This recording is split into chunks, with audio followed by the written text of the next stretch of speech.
Chair recognizes the gentleman from LaRue 24. Thank you, Mr. Speaker. Will the gentleman yield to a question? He will yield.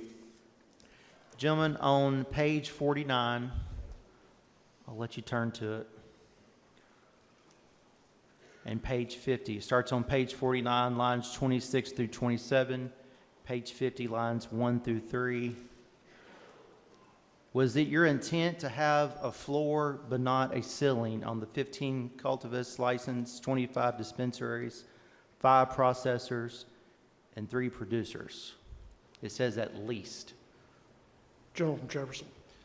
Thank you, Mr. Speaker. The intent here is to have 1 per ad district and then allow the market, with the understanding that the regulator, the Department of Health, will make that decision, would allow the market to make other adjustments as necessary. For instance, in my hometown of Louisville, it's likely that we'll need more than 1 dispensary. And if we just did it by ad district, we may just get 1. So that it is my intent to say there has to be 15. I believe this is a medication. I want it to be available to our people from New Madrid Bend to Black Mountain. 1 may not be enough per ad district. So yes, it is my intent to have 15 or these numbers as a minimum, and it could go up as the market demands. Gentleman from LaRue. Mr. Speaker, will the gentleman yield for one more question? He will yield to another question. Thank you, Mr. Speaker. To go along those lines with the cultivators and the dispensaries and the processors and the producers, and we're also including the users here, to follow up from the gentleman from Christian 8's question on the ATFE form 4473, it states, warning, the use or possession of marijuana remains unlawful under federal law, regardless of whether it has been legalized or decriminalized for medicinal or recreational purposes in the state where you reside. The gentleman from Christian 8 asked about the card holders, but it looks like this would also apply to all those entities. Gentleman from Jefferson. I don't know that I understand the question. Are you saying that the entities can't own a gun?